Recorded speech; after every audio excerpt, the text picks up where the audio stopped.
ਸਤਨਾਮ। ਧੰਨ ਵਾਹਿਗੁਰੂ ਜੀ।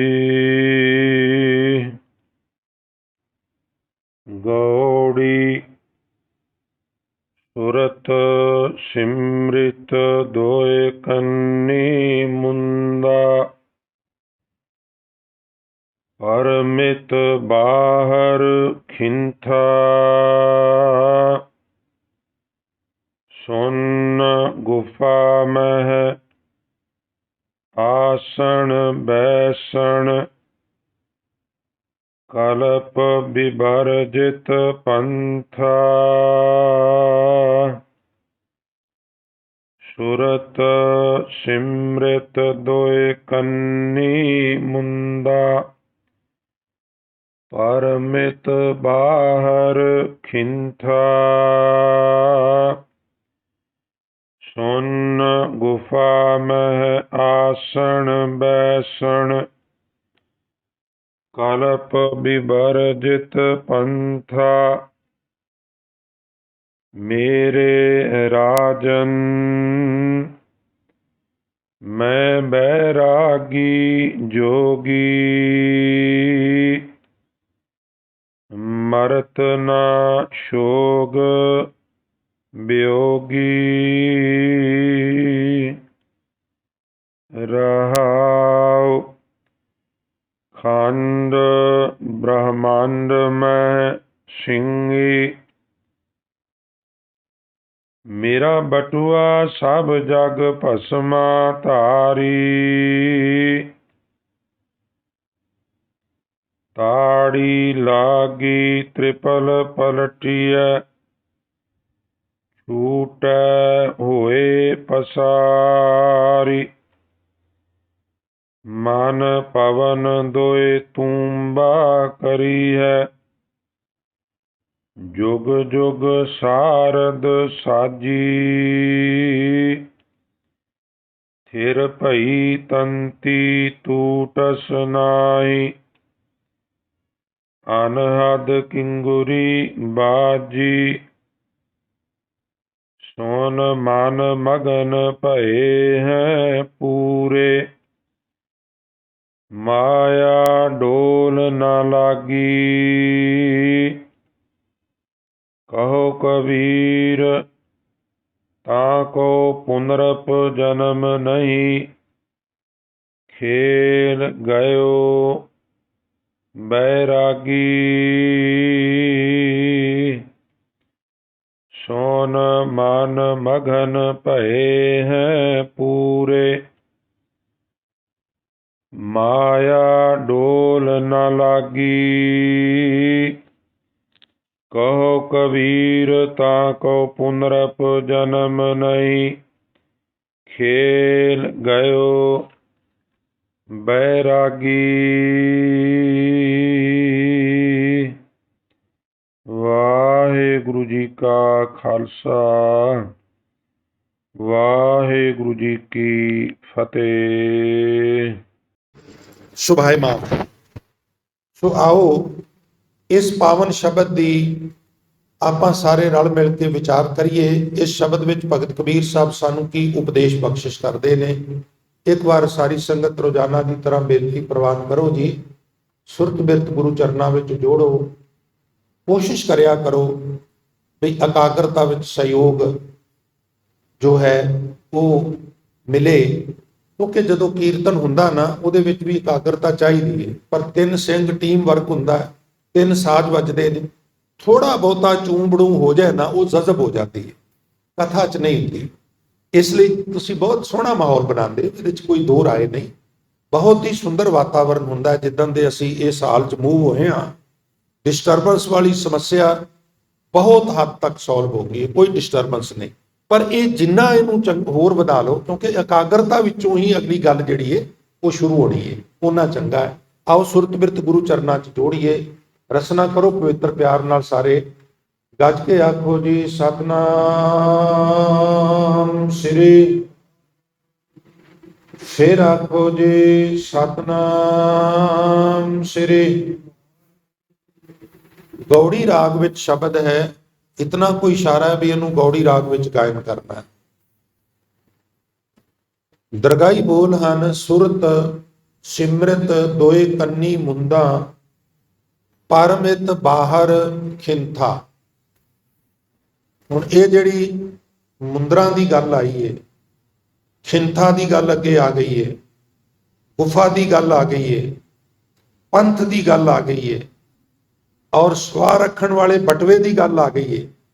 ਇਹ तमाम ਜਿਹੜੇ ਲੱਛਣ ਨੇ ਇਹ ਜੋਗੀ ਦੇ ਨੇ। ਲਿਹਾਜ਼ਾ ਜੋਗੀ ਨਾਲ ਕਬੀਰ ਸਾਹਿਬ ਦਾ ਸੰਵਾਦ ਹੋ ਰਿਹਾ, ਜਾਂ ਕਹੀਏ ਵੀ ਜੋਗ ਮਤ ਨੂੰ ਸਾਹਮਣੇ ਰੱਖ ਕੇ ਉਹ ਆਪਣਾ ਮਤ ਜਿਹੜਾ ਉਹਨੂੰ ਪ੍ਰਚੰਡ ਕਰ ਰਿਹਾ। ਹੁਣ ਜੋਗੀ ਕੋਲ ਕੀ ਹੈ? ਜੋਗੀ ਕੋਲ ਕੁਝ ਚਿੰਨ੍ਹ ਨੇ। ਜਿਵੇਂ ਇੱਕ ਅੰਮ੍ਰਿਤਧਾਰੀ ਸਿੰਘ ਕੋਲ 5 ਕਕਾਰ ਹੁੰਦੇ ਨੇ। ਸਨਾਤਨ ਮਤ ਦਾ ਜਿਹੜਾ ਫੋਲੋਅਰ ਹੈ ਉਹਦੇ ਕੋਲ ਗਲ ਦੇ ਵਿੱਚ ਜਨੇਊ ਹੁੰਦਾ ਹੈ। ਇਸਲਾਮ ਵਾਲੇ ਨੇ ਸੁਨਨਤ ਕਰਵਾਈ ਹੁੰਦੀ ਹੈ, ਹਾਲਾਂਕਿ ਉਹਨਾਂ 'ਚ ਵੀ ਇੱਕ ਫਿਰਕਾ ਉਹ ਨਹੀਂ ਕਰਵਾਉਂਦੇ। ਔਰ ਕ੍ਰਿਸਚਨ ਜਿਹੜੇ ਨੇ ਉਹਨਾਂ ਨੇ ਬਪਤਿਸਮਾ ਲਿਆ ਹੁੰਦਾ ਹੈ, ਸਰੀਰ ਨਾਲ ਕੋਈ ਛੇੜਛਾੜ ਨਹੀਂ ਉਹ ਕਰਦੇ। ਯਹੂਦੀਆਂ ਦਾ ਵੀ ਆਪਣਾ ਤਰੀਕਾ ਹੈ ਧਰਮ ਪ੍ਰਵੇਸ਼ ਕਰਨ ਵਾਸਤੇ। ਔਰ ਜੋਗ ਮਤ ਜਿਹੜਾ ਹੈ ਉਹਦੇ 12 ਪੰਥ ਨੇ, 12 ਬ੍ਰਾਂਚੇਸ ਨੇ, ਔਰ 12 ਦੇ ਆਪਣੇ ਆਪਣੇ ਚਿੰਨ੍ਹ ਨੇ। ਕੁਝ ਨਾ ਕੁਝ 1 2 ਪਲੱਸ ਮਾਈਨਸ ਹੋ ਜਾਂਦੇ, ਕਾਫੀ ਸਾਰੇ ਕਾਮਨ ਵੀ ਨੇ। ਹੁਣ ਹੋਇਆ ਕਿ ਜਦੋਂ ਕੋਈ ਚੀਜ਼ ਸ਼ੁਰੂ ਹੁੰਦੀ ਹੈ ਉਦੋਂ ਉਹਦਾ ਕੋਈ ਅਰਥ ਹੁੰਦਾ ਹੈ। ਆਹਿਸਤਾ ਆਹਿਸਤਾ ਸਹਿਜੇ ਸਹਿਜੇ ਉਹ ਜਿਹੜੀ ਅਸਲੀਅਤ ਹੈ ਉਹ ਗਵਾਚ ਜਾਂਦੀ।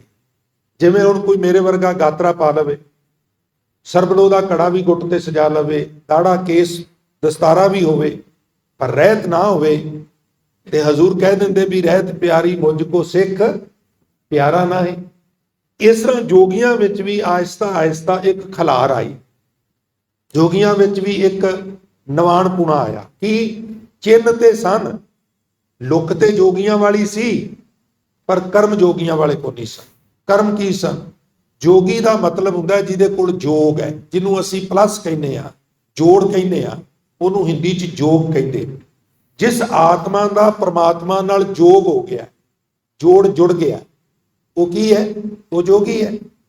ਜੋਗ ਸ਼ਬਦ ਜਿਹੜਾ ਹੈ ਇਹਦੇ ਅੱਖਰੀ ਅਰਥ ਹੁੰਦੇ ਨੇ ਪੰਜਾਬੀ 'ਚ ਜੇ ਕਰੀਏ ਤੇ ਜੋੜ, ਜਿਹਨੂੰ ਤੁਸੀਂ ਗ੍ਰੈਂਡ ਟੋਟਲ ਵੀ ਕਹਿੰਦੇ, ਜਿਹਨੂੰ ਗੁਰਬਾਣੀ ਜੁਮਲਾ ਕਹਿੰਦੀ।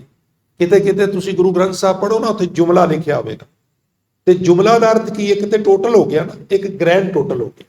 ਹੁਣ ਰਾਗ ਖਤਮ ਹੋਇਆ, ਕਿਸ ਗੁਰੂ ਦੇ ਕਿੰਨੇ ਸ਼ਬਦ, ਕਿਸ ਭਗਤ ਦੇ ਕਿੰਨੇ, ਉਹ ਸਾਰਾ ਗ੍ਰੈਂਡ ਟੋਟਲ ਲਾਸਟ ਵਿੱਚ ਉਹ ਮਹਾਰਾਜ ਨੇ ਇੱਕ ਸੀਲ ਕੀਤਾ ਵੀ ਕੋਈ ਸ਼ਰਾਰਤੀ ਅਨਸਰ ਆਉਣ ਵਾਲੇ ਸਮੇਂ ਚੋਂ ਕੋਈ ਇੱਕ ਵੀ ਸ਼ਬਦ ਇਹਦੇ 'ਚ ਪਲੱਸ ਮਾਈਨਸ ਨਹੀਂ ਕਰ ਸਕਦਾ। ਅੰਦਰ ਲੋਕ ਲਗਾਏ ਹੋਏ। ਖੈਰ ਉਹ ਵੱਖਰਾ ਵਿਸ਼ਾ ਹੈ। ਇਹ ਮੈਂ ਇੱਕ ਅੱਧੀ ਗੱਲ 10-15 ਸੈਕਿੰਡ ਦੀ ਤਾਂ ਕਰਨਾ ਵੀ ਗੁਰੂ ਗ੍ਰੰਥ ਸਾਹਿਬ ਦੀ ਅੰਦਰਲੀ ਰੂਪ ਰੇਖਾ ਬਾਰੇ ਸਾਡੀ ਦਿਲਚਸਪੀ ਜਾਗੇ। ਕਿਉਂ ਜਾਗੇ ਜੀ? ਗੁਰੂ ਨਾਨਕ ਸਾਹਿਬ ਦਾ ਗੁਰਪੁਰਬ ਤੇ ਸਾਨੂੰ ਹਿਸਟਰੀ ਪਤਾ ਹੋਣੀ ਚਾਹੀਦੀ ਹੈ। ਤੇ ਪਿਆਰਿਓ, ਗੁਰੂ ਗ੍ਰੰਥ ਸਾਹਿਬ ਸਾਡਾ ਗੁਰੂ ਹੈ, ਉਹਦੀ ਅੰਦਰਲੀ ਬਣਤਰ ਬਾਰੇ ਵੀ ਸਾਨੂੰ ਗਿਆਨ ਹੋਣਾ ਚਾਹੀਦਾ। ਇਹ ਵੀ ਹਿਸਟਰੀ ਹੈ। ਇਹ ਬਾਣੀ ਕਿੱਥੋਂ ਆਈ, ਕਿਵੇਂ ਸੰਪਾਦਨਾ ਹੋਈ, ਕਿਵੇਂ ਉਤਾਰੇ ਹੋਏ, ਕਿਵੇਂ ਫਿਰ ਅੰਦਰਲਾ ਸਾਰਾ ਰੂਪ ਰੇਖਾ ਵਰਤੀ ਗਈ। ਚਲੋ ਖੈਰ, ਮੈਂ ਬੇਨਤੀ ਕਰਾਂ, ਹੁਣ ਜੋਗੀ ਦੇ ਕੋਲ 2 ਕੰਨਾਂ 'ਚ 2 ਮੁੰਦਰਾਂ ਹੁੰਦੀਆਂ, ਜਿਹਨੂੰ ਗੁਰੂ ਨਾਨਕ ਸਾਹਿਬ ਕਹਿੰਦੇ ਵੀ ਮੁੰਦਾ ਸੰਤੋਖ। ਜੀਵਨ ਸਫਲ ਕਰਨ ਲਈ ਕੀ ਕੀਤਾ ਜੀ? ਉਹ ਕਹਿੰਦਾ ਜੀ 2 ਮੁੰਦਰਾਂ ਪਾਈਆਂ, ਔਰ ਇੱਕ ਝੋਲੀ ਮੰਗਣ ਵਾਸਤੇ। ਕਿਉਂਕਿ ਭਿਕਸ਼ੂ ਬਣਨ ਲਈ ਨਾ ਇੱਕ ਕੰਡੀਸ਼ਨ ਹੈ, ਭਿਕਸ਼ੂ ਬਣਨਾ ਹੈ ਨਾ। ਬੌਧ ਮਤ ਦੇ ਵੀ ਭਿਕਸ਼ੂ ਹੁੰਦੇ ਨੇ, ਜੋਗ ਮਤ ਦੇ ਵੀ ਭਿਕਸ਼ੂ ਹੁੰਦੇ ਨੇ, ਔਰ ਸਰੇਵੜਿਆਂ ਦੇ ਵੀ ਭਿਕਸ਼ੂ ਹੁੰਦੇ ਨੇ। ਭਿਕਸ਼ੂ ਮੀਨ ਵੈਸੇ ਭਿਕਸ਼ੂ ਦੇ ਅੱਖਰੀ ਅਰਥ ਨੇ ਭਿਕਸ਼ਾ ਮੰਗਣ ਵਾਲਾ। ਇਹਨਾਂ ਦੀ ਇੱਕ ਕੰਡੀਸ਼ਨ ਹੈ ਵੀ ਜੇ ਤੁਸੀਂ ਬੌਧਿਜ਼ਮ ਚਾਉਣਾ ਹੈ ਤੇ ਮੰਗਣਾ ਪਏਗਾ, ਜੋਗਿਜ਼ਮ ਚਾਉਣਾ ਹੈ ਤੇ ਮੰਗਣਾ ਪਏਗਾ। ਯਾਨੀ ਇਦਾਂ ਸਮਝ ਲਓ ਵੀ ਇਦਾਂ ਕਰਨਾ ਪਏਗਾ। ਹੁਣ ਸਿੱਖੀਜ਼ਮ ਦੀ ਪਤਾ ਕੀ ਕੰਡੀਸ਼ਨ ਹੈ? ਜੇ ਤੂੰ ਸਿੱਖੀਜ਼ਮ ਵਿੱਚ ਆਉਣਾ ਹੈ ਤੇ ਹੱਥ ਇਦਾਂ ਕਰਨਾ ਪਏਗਾ। ਇਹ ਫਰਕ ਹੈ। ਹੱਥ ਇਦਾਂ ਕੌਣ ਕਰੇਗਾ? ਜਿਹੜਾ ਕਿਰਤ ਕਰੇਗਾ, ਜਿਹੜਾ ਕਮਾਏਗਾ ਉਹ ਵੰਡੇਗਾ ਨਾ, ਬਹੁਤੇ ਚੋਂ ਬਹੁਤਾ, ਥੋੜੇ ਚੋਂ ਥੋੜਾ। ਬੁੱਧ ਨੇ, ਗੌਤਮ ਨੇ ਇਹ ਸਿਖਾਇਆ, ਗੋਰਖਨਾਥ ਨੇ ਇਹ ਸਿਖਾਇਆ ਵੀ ਮੰਗਣਾ। ਉਹਦੇ ਪਿੱਛੇ ਉਹਨਾਂ ਦੀ ਫਿਲਾਸਫੀ ਕੀ ਹੈ? ਉਹ ਕਹਿੰਦੇ ਨਿਮਰਤਾ ਹੁੰਦੀ ਹੈ, ਇਹਦੇ ਨਾਲ ਨਿਮਰਤਾ ਹੁੰਦੀ ਹੈ, ਹਜ਼ੂਰ ਕਹਿੰਦੇ ਵੀ ਕੋਈ ਜ਼ਰੂਰੀ ਨਹੀਂ, ਕਈ ਵਾਰ ਮੰਗ ਕੇ ਵੀ ਹੰਕਾਰ ਆ ਜਾਂਦਾ। ਮੈਂ ਇੱਕ ਦਿਨ ਬੇਨਤੀ ਕੀਤੀ ਸੀ ਨਾ ਵੀ 2 ਮੰਗਤੇ ਬਰੇਟੇ ਥੱਲੇ ਗੱਲਾਂ ਕਰਦੇ ਪਏ ਸਨ, ਕਿੰਨੇ ਰੁਪਈਏ ਬਣੇ ਨਹੀਂ। ਉਹ ਕਹਿਣ ਲੱਗਾ ਮੈਨੂੰ ਤੇ 200 ਬਣਿਆ। ਉਹ ਕਹਿਣ ਲੱਗਾ ਤੈਨੂੰ ਜਾਚ ਹੀ ਨਹੀਂ ਮੰਗਣ ਦੀ, ਮੇਰਾ ਤੇ 500 ਬਣ ਗਿਆ। ਹੁਣ ਇਸ ਗੱਲ ਨੂੰ ਪਤਾ ਨਹੀਂ ਤੁਸੀਂ ਕਿੱਦਾਂ ਦੇਖਦੇ ਹੋ, ਮੈਂ ਇਦਾਂ ਦੇਖਣਾ, ਕੋਈ ਬੰਦਾ ਕਿਸੇ ਨੂੰ ਦਾਨ ਦੇ ਕੇ ਮਨ ਵਿੱਚ ਲੇਸ ਮਾਤਰ ਹੰਕਾਰ ਆਵੇ, ਸਮਝ ਆਉਂਦਾ ਹੈ। ਪਰ ਕੋਈ ਬੰਦਾ ਦਾਨ ਲੈ ਕੇ ਹੰਕਾਰੀ ਹੋ ਜਾਏ ਵੀ ਤੈਨੂੰ ਦਾਨ ਘੱਟ ਮਿਲਦਾ ਤੇ ਮੈਨੂੰ ਦਾਨ ਜ਼ਿਆਦਾ ਮਿਲਦਾ, ਕੈਸੀ ਵਿਡੰਬਣਾ ਮਨੁੱਖ ਦੀ। ਤੋ ਇਹਦੇ ਨਾਲ ਵੀ ਨਿਮਰਤਾ ਨਹੀਂ ਆਉਂਦੀ। ਕਦੀ ਕਦੀ ਇਹਦੇ ਨਾਲ ਵੀ ਹੰਕਾਰ ਆ ਜਾਂਦਾ ਵੀ ਮੈਨੂੰ ਮੰਗਣ ਦੀ ਜ਼ਿਆਦਾ ਜਾਚ ਹੈ, ਤੈਨੂੰ ਥੋੜੀ ਜਾਚ ਹੈ। ਇਸ ਲਈ ਸਿੱਖੀਜ਼ਮ ਨੇ ਸਿਖਾਇਆ ਹੱਥ ਦੇ ਉੱਤੇ ਹੱਥ ਰੱਖਣਾ, ਔਰ ਬੌਧਿਜ਼ਮ ਤੇ ਗੋਰਖ ਦਾ ਜਿਹੜਾ ਪੰਥ ਉਹਨੇ ਸਿਖਾਇਆ ਵੀ ਲੋਕਾਂ ਦੇ ਹੱਥਾਂ ਦੇ ਥੱਲੇ ਹੱਥ ਰੱਖਣਾ, ਮੰਗਣਾ। ਹੁਣ ਜਦੋਂ ਜੋਗੀ ਗੁਰੂ ਨਾਨਕ ਸਾਹਿਬ ਨੂੰ ਮਿਲਦੇ ਨੇ ਤੇ ਮਹਾਰਾਜ ਕਹਿੰਦੇ ਜੀਵਨ ਸਫਲ ਕਰਨ ਦਾ ਕੀ ਤਰੀਕਾ ਹੈ? ਆਖਣ ਲੱਗਾ ਜੀ ਚਿੰਨ੍ਹ ਧਾਰਨ ਕੀਤੇ ਨੇ, 2 ਮੁੰਦਰਾਂ ਪਾਈਆਂ ਹੋਈਆਂ ਨੇ, ਇੱਕ ਝੋਲੀ ਪਾਈ ਏ, ਇਹਦੇ ਵਿੱਚ ਇੱਕ ਠੂਠਾ ਹੈ। ਦਰਵਾਜ਼ੇ ਤੇ ਅਲਖ ਜਗਾਨੇ ਆ, ਠੂਠਾ ਬਾਹਰ ਕੱਢ ਲੈਂਦੇ ਆ, ਜਦੋਂ ਖੈਰ ਪੈ ਜਾਂਦੀ ਏ ਉਹ ਝੋਲੀ 'ਚ ਪਲਟ ਲੈਂਦੇ ਆ, ਅਗਲੇ ਦਰਵਾਜ਼ੇ ਤੇ ਠੂਠਾ ਫੇਰ ਹਵਾ 'ਚ ਲਹਿਰਾ ਦਿੰਦੇ ਆ। ਮੁੰਦਾ ਸੰਤੋਖ ਸ਼ਰਮ ਪੱਤ ਝੋਲੀ। ਅਸੀਂ ਗੁਰੂ ਨਾਨਕ ਸਾਹਿਬ ਨੇ ਹਾਲਾਂਕਿ ਦੱਸਿਆ ਵੀ ਜਿਹੜੀਆਂ ਇਹ ਤੂੰ ਮੁੰਦਰਾਂ ਪਾਈਆਂ ਨੇ ਇਹਦੀ ਥਾਂ ਤੇ ਸੰਤੋਖ ਦਾ ਧਾਰਨੀ ਹੋ। ਸ਼ਰਮ ਪੱਤ ਝੋਲੀ, ਜਿਹੜੀ ਤੂੰ ਆ ਝੋਲੀ ਟੰਗੀ ਹੈ ਨਾ, ਇਹਦੀ ਥਾਂ ਤੇ ਸ਼ਰਮ ਸ਼ਬਦ ਹੈ ਨਾ ਜਿਹੜਾ, ਇਹ ਅਸਲ ਸ਼ਬਦ ਹੈ ਪ੍ਰੀਸ਼ਰਮ। ਸ਼ਾਇਰ ਲੋਕਾਂ ਨੂੰ, ਕਵੀ ਲੋਕਾਂ ਨੂੰ ਇਹ ਅਧਿਕਾਰ ਹੁੰਦਾ ਹੈ ਵੀ ਜੇ ਉਹਨਾਂ ਦੀ ਕਾਵ ਰੂਪ ਦਾ ਥੋੜਾ ਜਿਹਾ ਬੈਲੈਂਸ ਗੜਬੜਾਉਂਦਾ ਹੈ ਤੇ ਉਹ ਕਿਸੇ ਸ਼ਬਦ ਨੂੰ ਥੋੜਾ ਜਿਹਾ ਵਾਧਾ ਘਾਟਾ ਕਰ ਸਕਦੇ, ਨਾ ਸਿਰਫ ਵਾਧਾ ਘਾਟਾ ਕਰ ਸਕਦੇ ਨੇ, ਥੋੜਾ ਜਿਹਾ ਅੱਗੇ ਪਿੱਛੇ ਵੀ ਕਰ ਸਕਦੇ। ਜਿਵੇਂ ਰਾਖੋ ਕੰਧ ਉਸਾਰੋ ਨੀਵਾ, ਹੱਦ ਹੋ ਗਈ ਏ। ਇਹ ਕਿੱਦਾਂ ਹੋ ਜਾਏ ਵੀ 10 ਫੁੱਟ ਤੇ ਲੈਂਟਰ ਪਾਣਾ ਤੇ ਉੱਤੋਂ ਕੰਧ ਬਣਾਉਂਦੇ ਬਣਾਉਂਦੇ ਥੱਲੇ ਨੂੰ ਆ ਗਏ? ਨਹੀਂ, ਕੰਧ ਥੱਲਿਓਂ ਹੀ ਸ਼ੁਰੂ ਕਰਨੀ ਏ। ਇਸ ਨੂੰ ਗ੍ਰੈਮਰ 'ਚ ਕਹਿੰਦੇ ਅਨਵੈ, ਐੜਾ ਨੰਨਾ ਵਾਵੇ ਨੂੰ ਦਲਾਵਾ, ਅਨਵੈ ਸਿਸਟਮ। ਆਪਣੇ ਕਾਵ ਰੂਪ ਨੂੰ ਮੁਕੰਮਲ ਕਰਨ ਲਈ, ਕਾਇਮ ਦਾਇਮ ਰੱਖਣ ਲਈ ਉਸ ਪੰਕਤੀ ਨੂੰ ਅੱਗੇ ਪਿੱਛੇ ਕਰ ਦੇਣਾ। ਰਾਖੋ ਕੰਧ ਉਸਾਰੋ ਨੀਵਾ, ਰਾਖੋ ਨੀਵ ਉਸਾਰੋ ਕੰਧਾ, ਗੱਲ ਇਹੀ ਹੈ। ਪਰ ਇਹਨੂੰ ਗ੍ਰੈਮਰ 'ਚ ਅਨਵੈ ਸਿਸਟਮ ਕਹਿੰਦੇ। ਇੱਥੇ ਵੀ ਸ਼ਬਦ ਪ੍ਰੀਸ਼ਰਮ ਹੈ, ਤੋਲ ਵਿਗੜਦਾ ਸੀ ਕਿਉਂਕਿ ਇਹਦਾ ਕੀਰਤਨ ਵੀ ਹੋਣਾ ਹੈ, ਇਹਦੀਆਂ ਮਾਤਰਾ ਪੂਰੀਆਂ ਹੋਣੀਆਂ ਚਾਹੀਦੀਆਂ ਨੇ। ਇਸ ਲਈ ਮੁੰਦਾ ਸੰਤੋਖ ਸ਼ਰਮ ਪੱਤ ਝੋਲੀ। ਗੁਰੂ ਨਾਨਕ ਸਾਹਿਬ ਉੱਥੇ ਜੋਗੀ ਨੂੰ ਕਹਿੰਦੇ ਨੇ ਵੀ ਤੂੰ ਸੰਤੋਖ ਦੀਆਂ ਮੁੰਦਰਾਂ ਧਾਰਨ ਕਰ, ਇਹ ਲਾ ਕੇ ਸੁੱਟ ਦੇ ਤੇ ਝੋਲੀ ਵੀ ਵਗਾ ਕੇ ਮਾਰ, ਇਹਦੀ ਥਾਂ ਤੇ ਪ੍ਰੀਸ਼ਰਮ ਕਰਨਾ ਸ਼ੁਰੂ ਕਰ, ਤੈਨੂੰ ਮੰਗਣ ਦੀ ਲੋੜ ਹੀ ਨਹੀਂ ਪੈਗੀ। ਧਿਆਨ ਕੀ ਕਰੇ ਪ੍ਰਭੂ, ਆ ਜਿਹੜੀ ਸਵਾ ਮਲਣਾ ਹੈ ਸਕਿਨ ਦਾ ਸਤਿਆਨਾਸ਼ ਕਰ ਲਏਗਾ, ਇਹਦੀ ਥਾਂ ਤੇ ਪ੍ਰਭੂ ਵਿੱਚ ਧਿਆਨ ਜੋੜਿਆ ਕਰ। ਇਸ ਸਕਿਨ ਨੂੰ ਸੋਹਣੇ ਪਾਣੀ ਨਾਲ ਧੋਇਆ ਕਰ, ਚੰਗੀ ਤਰ੍ਹਾਂ ਇਸ਼ਨਾਨ ਕਰਿਆ ਕਰ, ਸੋਹਣੇ ਕੱਪੜੇ ਨਾਲ ਪੂੰਝਿਆ ਕਰ। ਇਹਦੇ ਨਾਲ ਕਿਉਂ ਦੁਸ਼ਮਣੀ ਕਰਨਾ? ਇਹ ਤੇਰੀ ਆਤਮਾ ਦਾ ਕਵਰ ਹੈ। ਇਸ ਲਈ ਧਿਆਨ ਕੀ ਕਰੇ ਵਿਭੂਤ ਖਿੰਥਾ ਕਾਲ, ਜਿਹੜੀ ਤੂੰ ਗੋਦੜੀ ਪਾਈ ਇਹਦੀ ਥਾਂ ਤੇ ਮੌਤ ਨੂੰ ਯਾਦ ਰੱਖ। ਅਸੀਂ ਕਹਿੰਦੇ ਹਾਂ ਖਿੰਥਾ ਕਾਲ ਕੁਆਰੀ, ਨਹੀਂ, ਖਿੰਥਾ ਕਾਲ ਕੁਆਰੀ ਕਾਇਆ ਜੁਗਤ, ਜੁਗਤ ਵਰਤਦਾ ਹੈ ਬਈ ਮੈਂ ਵਿਆਹ ਨਹੀਂ ਕਰਾਣਾ। ਮਹਾਰਾਜ ਕਹਿੰਦੇ ਉਹਦੀ ਥਾਂ ਤੇ ਜੁਗਤ ਵਰਤ। ਜੇ ਤੇਰੇ ਕੋਲ ਜੋ ਬੈਲੈਂਸ ਆ ਜਾਏ ਨਾ, ਕਿਹੜਾ ਬੈਲੈਂਸ? ਤੂੰ ਸ਼ਾਦੀ ਕਰ ਪਰ ਬੈਲੈਂਸ ਬਣਾ। ਕੀ ਬੈਲੈਂਸ ਬਣਾ? ਏਕਾ ਨਾਰੀ ਜਪੀ, ਇਹ ਸੰਤੁਲਨ ਹੈ, ਇਹ ਜੁਗਤ ਹੈ। ਵਿਆਹ ਕਰਨਾ ਹੈ ਪਰ ਕਿਤੇ ਨਾ ਕਿਤੇ ਤੇ ਮਨ ਨੂੰ ਖਿਲਾਰਨਾ ਪਏਗਾ ਨਾ। ਲੋਭ ਪੱਖੋਂ ਲਾ ਲਓ, ਕ੍ਰੋਧ ਪੱਖੋਂ ਲਾ ਲਓ, ਮੋਹ ਪੱਖੋਂ ਲਾ ਲਓ, ਕਾਮ ਪੱਖੋਂ ਲਾ, ਕਿਤੇ ਤੇ ਰੋਕਣਾ ਪਏਗਾ ਨਾ, ਅਦਰਵਾਈਜ਼ ਇਹਦਾ ਤੇ ਕੋਈ ਟਿਕਾਣਾ ਨਹੀਂ। ਤੋ ਕੁਆਰੀ ਕਾਇਆ ਜੁਗਤ, ਜਿਹੜਾ ਹੱਥ 'ਚ ਡੰਡਾ ਰੱਖਣਾ ਇਹਦੀ ਥਾਂ ਤੇ ਵਾਹਿਗੁਰੂ 'ਚ ਪ੍ਰਤੀਤ ਰੱਖ, ਵਿਸ਼ਵਾਸ ਰੱਖ। ਆਈ ਪੰਥੀ ਮਿਲੇ, ਕੋਈ 12 ਪੰਥਾਂ ਚੋਂ ਆਈ ਇਹਨਾਂ ਦਾ ਮੇਨ ਹੈ ਤੇ ਉਹਨੂੰ ਆਦੇਸ਼ ਕਹਿੰਦੇ ਹੋ। ਮਹਾਰਾਜ ਕਹਿੰਦੇ ਮੈਨੂੰ ਤੇ ਕੋਈ ਵੀ ਮਿਲੇ ਤੇ ਮੈਨੂੰ ਲੱਗਦਾ ਮੇਰੇ ਪੰਥ ਦਾ ਬੰਦਾ। ਸਭ ਕੋ ਮੀਤ ਹਮ ਆਪਨ ਕੀਨਾ, ਹਮ ਸਭਨਾ ਕੇ ਸਾਜਨ, ਦੂਰ ਪਰਾਇਓ ਮਨ ਕਾ ਬਿਰਹਾ ਤੋਂ ਮੇਲ ਕੀਓ ਮੇਰੇ ਰਾਜਨ। ਤੋ ਗੁਰੂ ਨਾਨਕ ਸਾਹਿਬ ਸੱਚੇ ਪਾਤਸ਼ਾਹ ਜੋਗੀ ਨੂੰ ਇਹ ਉਪਦੇਸ਼ ਦਿੰਦੇ ਨੇ। ਬਿਲਕੁਲ ਉਸੇ ਤਰ੍ਹਾਂ ਅੱਜ ਕਬੀਰ ਸਾਹਿਬ ਵੀ ਕਹਿ ਰਹੇ ਨੇ ਵੀ ਇਹ ਮੁੰਦਰਾਂ ਤੇਰਾ ਕੀ ਸਵਾਰਨਗੀਆਂ, ਮੈਂ ਪਤਾ ਕੀ ਕਰਨਾ। ਕਬੀਰ ਸਾਹਿਬ ਕਹਿੰਦੇ ਵੀ ਮੈਂ ਸੁਰਤ ਸਿਮਰਤ ਦੋਏ ਕੰਨੀ ਮੁੰਦਰਾ, ਪ੍ਰਭੂ ਦੇ ਨਾਮ ਵਿੱਚ ਸੁਰਤ ਜੋੜਨੀ ਤੇ ਪ੍ਰਭੂ ਦੇ ਨਾਮ ਵਿੱਚ ਧਿਆਨ ਜੋੜਨਾ, ਇਹ ਮੇਰੀਆਂ ਦੋ ਮੁੰਦਰਾਂ ਨੇ। ਸੁਰਤ ਸਿਮਰਤ ਦੋਏ ਕੰਨੀ ਮੁੰਦਰਾਂ ਔਰ ਪਰਮਿਤ ਬਾਹਰ ਖਿੰਥਾ। ਪਰਮਿਤ ਸ਼ਬਦ ਹੈ ਨਾ ਜਿਹੜਾ, ਇਹਦੇ ਗੁਰਬਾਣੀ ਚ ਪ੍ਰਕਰਨ ਦੇ ਹਿਸਾਬ ਨਾਲ ਅਰਥ ਬਦਲ। ਕਿਤੇ ਤੇ ਹੁੰਦਾ ਜੋ ਜਨ ਪਰਮਿਤ ਪਰਮਨ ਜਾਣਾ ਬਾਤਨ ਹੀ ਬੈਕੁੰਠ ਸਮਾਨਾ।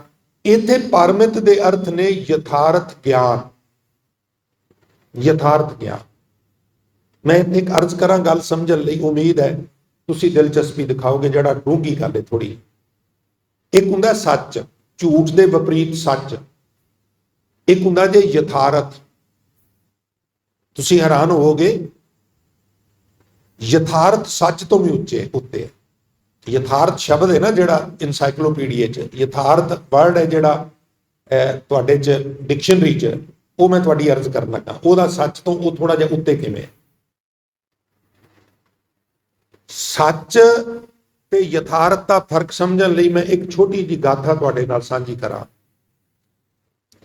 ਮੰਨ ਲਿਆ ਇੱਕ ਛੋਟਾ ਜਿਹਾ ਬੱਚਾ ਹੈ 8-10 ਸਾਲ ਦਾ, ਔਰ ਉਹ ਜਦੋਂ ਰਾਤ ਨੂੰ ਸੌਂਦਾ ਹੈ ਉਹ ਬਿਸਤਰ ਦੇ ਉੱਤੇ ਪਿਸ਼ਾਬ ਕਰ ਦਿੰਦਾ। ਹੁਣ ਉਹ ਜਿਹੜਾ ਬੱਚਾ ਬਿਸਤਰ ਤੇ ਪਿਸ਼ਾਬ ਕਰਦਾ ਹੈ, ਉਹ ਇੱਕ ਰੋਗ ਹੈ, ਮੈਡੀਕਲ ਸਾਇੰਸ ਨਾਲ ਰਿਲੇਟਡ। ਉਹਦਾ ਟ੍ਰੀਟਮੈਂਟ ਹੋ ਸਕਦਾ, ਉਹ ਠੀਕ ਹੋ ਸਕਦਾ। ਹੁਣ ਉਹ ਜਿਹੜਾ ਬੱਚਾ ਬਿਸਤਰ ਤੇ ਪਿਸ਼ਾਬ ਕਰਦਾ ਹੈ,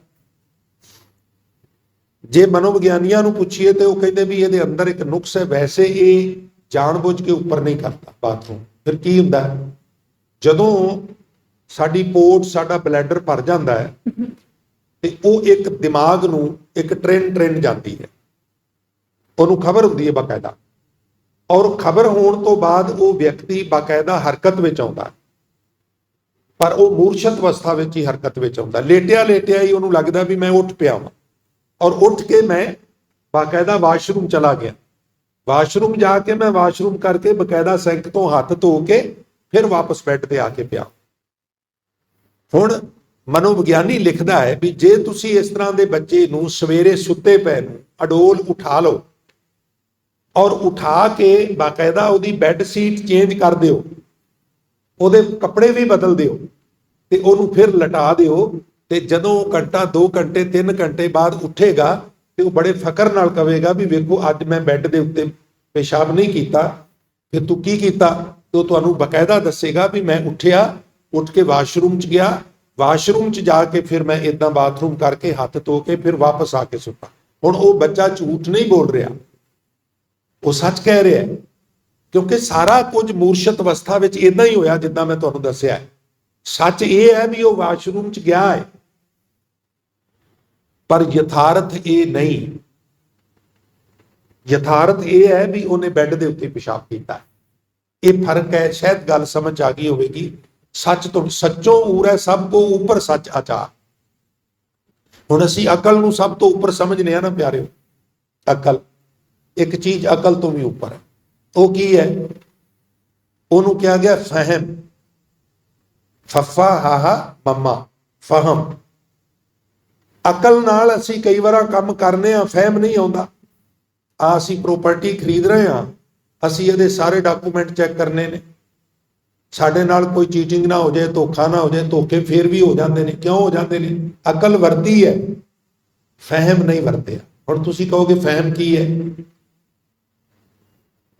ਪੁਰਾਣੇ ਜ਼ਮਾਨੇ ਵਿੱਚ ਜਦੋਂ ਲੋਕੀ ਆਪਣਾ ਮਾਲ ਇੱਕ ਥਾਂ ਤੋਂ ਦੂਜੇ ਥਾਂ ਤੇ ਲਿਜਾਂਦੇ ਸਨ ਨਾ, ਤੇ ਜ਼ਿਆਦਾਤਰ ਖੱਚਰਾਂ, ਖੋਦਿਆਂ, ਘੋੜਿਆਂ ਤੇ, ਗੱਡਿਆਂ ਤੇ, ਊਠਾਂ ਤੇ।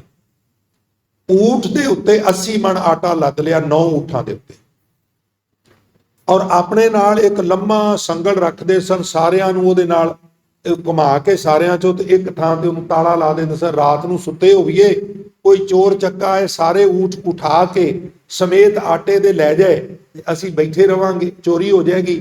ਲਿਹਾਜ਼ਾ ਉਹ ਉਹਨਾਂ ਨੂੰ ਲੌਕ ਕਰ ਦਿੰਦੇ ਸਨ। ਇੱਕ ਅਕਲ ਵਰਤੀ ਨਾ, ਅਕਲ ਵਰਤੀ ਵੀ ਬੀਆਬਾਨ ਜੰਗਲ 'ਚ ਮੇਰੀ ਕੌਣ ਮਦਦ ਕਰੇਗਾ। ਉਹਨਾਂ ਨੂੰ ਲੌਕ ਕਰਨ ਦਾ ਸਿਸਟਮ ਉਹਨਾਂ ਨੇ ਬਣਾ ਲਿਆ। ਹੁਣ ਜੰਗਲ ਵਿੱਚ ਵਿਚਰਦਿਆਂ ਕਿਤੇ ਰਾਤ ਪੈ ਗਈ, ਔਰ ਉੱਥੇ ਜਾ ਕੇ ਉਹਨੇ ਸਾਰੇ ਊਠ ਜਿਹੜੇ ਨੇ ਉਹ ਲੌਕ ਕਰ ਦਿੱਤੇ, ਔਰ ਜਿਹੜੀ ਤਾਲਾ ਲਾ ਕੇ ਚਾਬੀ ਸੀ ਉਹ ਉਦੋਂ ਟਿਫਨ ਤੇ ਹੁੰਦੇ ਨਹੀਂ ਸਨ, ਕੱਪੜੇ ਦੇ ਵਿੱਚ ਹੀ 2-4 ਪ੍ਰਸ਼ਾਦੇ ਸਨ, ਪੋਣੇ 'ਚ ਬੰਨੇ ਸਨ, ਉਹਦੇ ਵਿੱਚ ਚਾਬੀ ਬੰਨ੍ਹ ਕੇ ਤੇ ਦਰਖਤ ਦੀ ਝੋਕ ਨਾਲ ਉਹ ਪ੍ਰਸ਼ਾਦੇ ਲਟਕਾ ਦਿੱਤੇ। ਨਿਸ਼ਚਿੰਤ ਹੋ ਕੇ ਸੌਂ ਗਿਆ। ਹੁਣ ਕੁੱਤੇ ਨੂੰ ਸਮੈਲ ਆ ਗਈ, ਕੁੱਤੇ ਨੂੰ ਤਾਂ ਸਮੈਲ ਵੀ ਦੂਰੋਂ ਆ ਜਾਂਦੀ।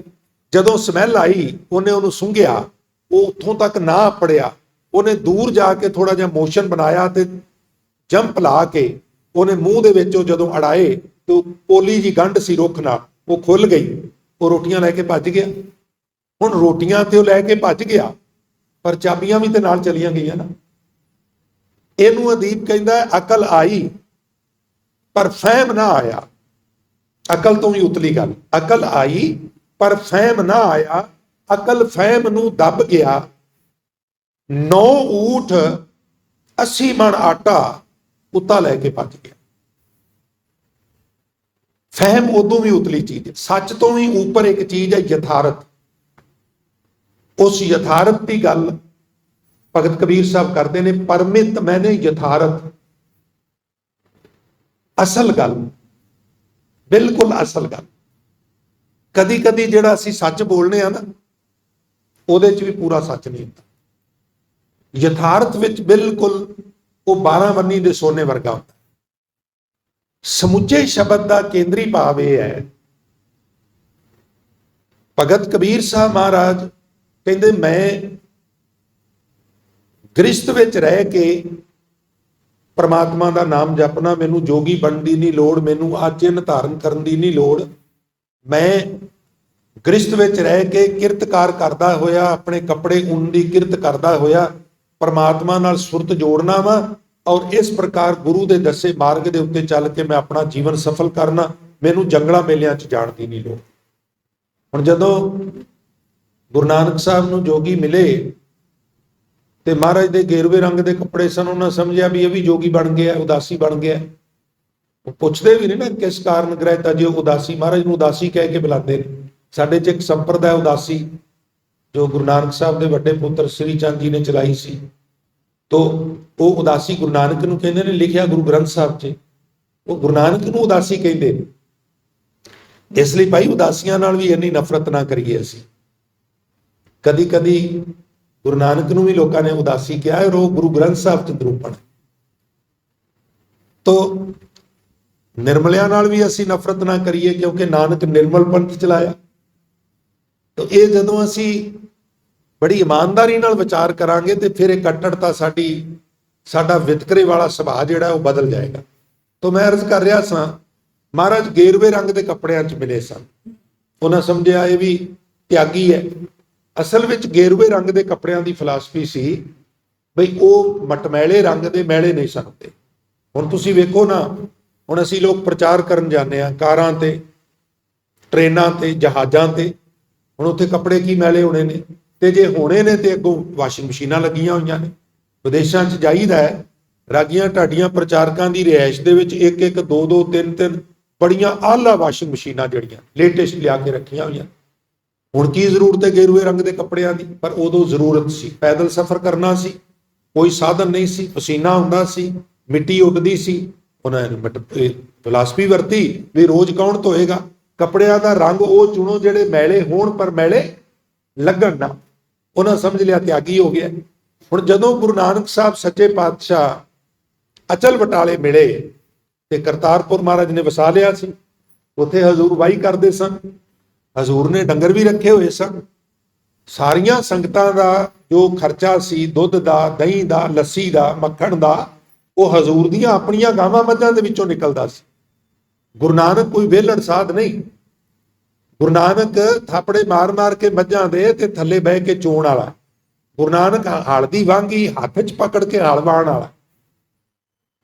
ਤੋ ਜਦੋਂ ਅਚਲ ਬਟਾਲੇ ਇਹਨਾਂ ਦਾ ਸਾਲ ਬਾਅਦ ਮੇਲਾ ਲੱਗਦਾ ਸੀ ਨਾ ਪਿਆਰਿਓ, ਬਟਾਲੇ ਦੇ ਨਾਲ ਹੀ ਜਗ੍ਹਾ, ਇਸ ਕਰਕੇ ਉਹਨੂੰ ਅਚਲ ਹੈ। ਅਸਲ ਜਗ੍ਹਾ ਦਾ ਨਾਂ ਅਚਲ ਹੈ, ਪਰ ਉਹਨੂੰ ਅਚਲ ਬਟਾਲਾ ਕਹਿ ਦਿੰਦੇ। ਬਟਾਲੇ ਦੇ ਨੇੜੇ ਹੈ। ਹੁਣ ਵੀ ਸਾਲ ਬਾਅਦ ਮੇਲਾ ਲੱਗਦਾ, ਬੜੀ ਦੂਰੋਂ ਦੂਰੋਂ ਜੋਗੀ ਆਉਂਦੇ ਨੇ ਉੱਥੇ। ਮਹਾਰਾਜ ਉੱਥੇ ਸਾਲ ਬਾਅਦ ਜ਼ਰੂਰ ਆਉਂਦੇ ਹੁੰਦੇ ਸਨ। ਸੀਨੇ ਪਸੀਨੇ ਜਿਹੜੀਆਂ ਗੱਲਾਂ ਆਈਆਂ ਨੇ, ਉਹ ਕਹਿੰਦੇ ਨੇ ਹਜ਼ੂਰ ਘੋੜੀ ਤੇ ਆਉਂਦੇ ਹੁੰਦੇ ਸਨ ਕਰਤਾਰਪੁਰ, ਤੇ ਉਹ ਘੋੜੀ ਬੰਨ ਦੇਣੀ, ਪੱਠਾ ਦੱਥਾ ਪਾ ਦੇਣਾ, ਉਹਨਾਂ ਨਾਲ ਸੰਵਾਦ ਕਰਨਾ 1 ਦਿਨ 2 ਦਿਨ 3 ਦਿਨ, ਫਿਰ ਵਾਪਸ ਚਲੇ ਜਾਣਾ। ਹੁਣ ਜਦੋਂ ਗੁਰੂ ਨਾਨਕ ਸਾਹਿਬ ਗਏ, ਮਹਾਰਾਜ ਦੇ ਲੋਕ ਬਚਨ ਸੁਣਨ, ਲੋਕ ਪ੍ਰਭਾਵਿਤ ਹੋਣ।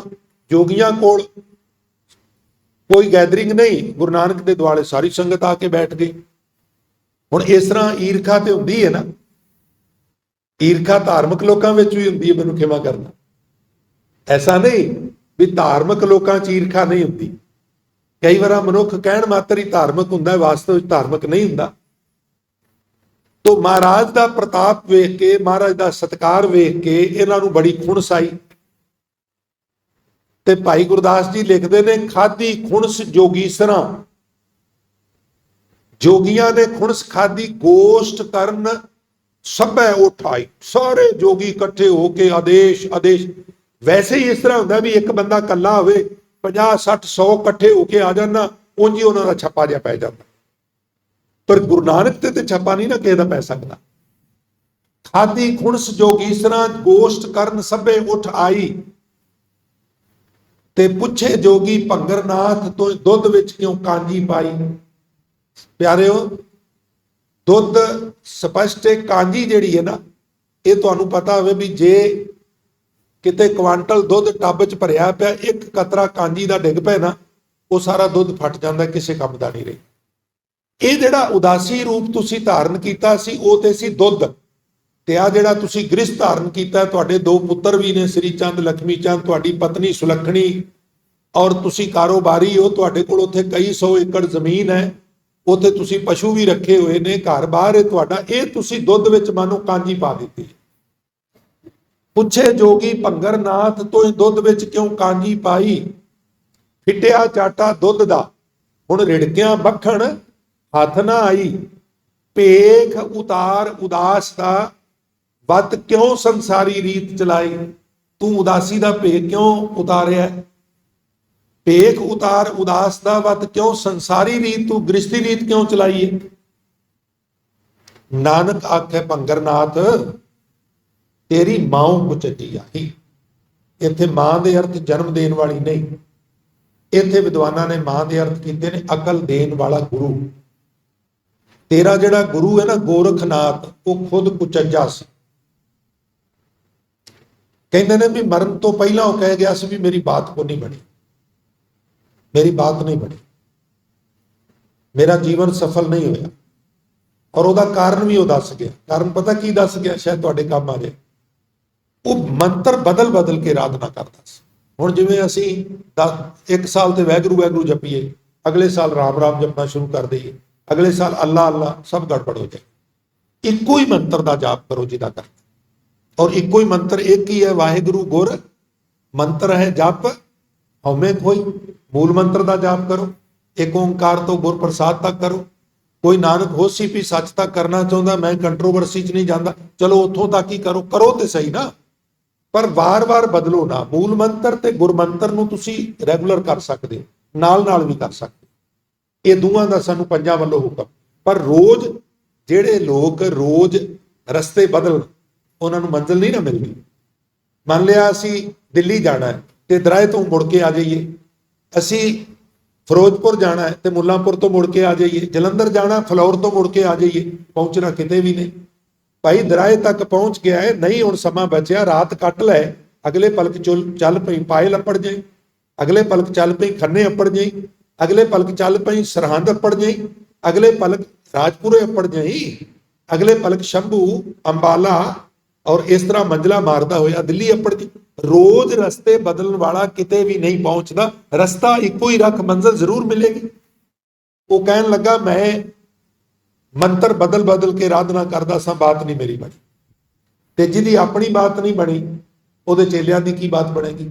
ਨਾਨਕ ਆਖੇ ਭੰਗਰਨਾਥ, ਤੇਰੀ ਮਾਂ ਕੁਚੱਜੀ ਆਹੀ।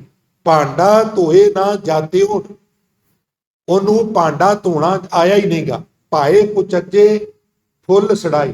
ਤੂੰ ਕਹਿੰਦਾ ਫਿੱਟਿਆ ਚਾਟਾ ਦੁੱਧ ਦਾ, ਮੈਂ ਕਹਿੰਦਾ ਜਿਹੜੇ ਚਾਟੇ ਵਿੱਚ ਦੁੱਧ ਪਾਇਆ, ਤੁਹਾਨੂੰ ਤੇ ਚਾਟਾ ਹੀ ਧੋਣਾ ਨਹੀਂ ਆਇਆ।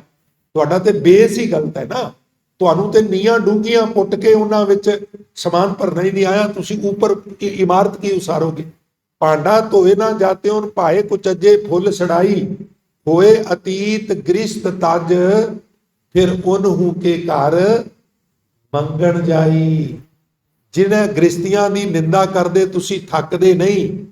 ਤੁਸੀਂ ਜਦੋਂ ਅਤੀਤ ਹੋ ਜਾਂਦੇ ਹੋ, ਵੈਰਾਗੀ ਬਣ ਜਾਂਦੇ ਹੋ, ਜੋਗੀ ਬਣ ਜਾਂਦੇ ਹੋ, ਤੇ ਕੱਪੜੇ ਮੰਗਣ ਗ੍ਰਸਤੀਆਂ ਦੇ ਘਰ ਜਾਂਦੇ ਹੋ ਜੀ। ਲੱਥੇ ਕੱਪੜੇ ਹੀ ਦੇ ਦਿਓ। ਭੋਜਨ ਮੰਗਣ ਉਹਨਾਂ ਦੇ ਘਰ ਜਾਂਦੇ ਹੋ, ਪਦਾਰਥ ਮੰਗਣ ਗ੍ਰਸਤੀਆਂ ਦੇ ਘਰ ਜਾਂਦੇ ਹੋ। ਤੇ ਹਜ਼ੂਰ ਕਹਿਣ ਲੱਗੇ ਫਿਰ ਗ੍ਰਸਤੀ ਮਾੜੇ ਕਿਵੇਂ ਹੋ ਸਕਦੇ ਨੇ?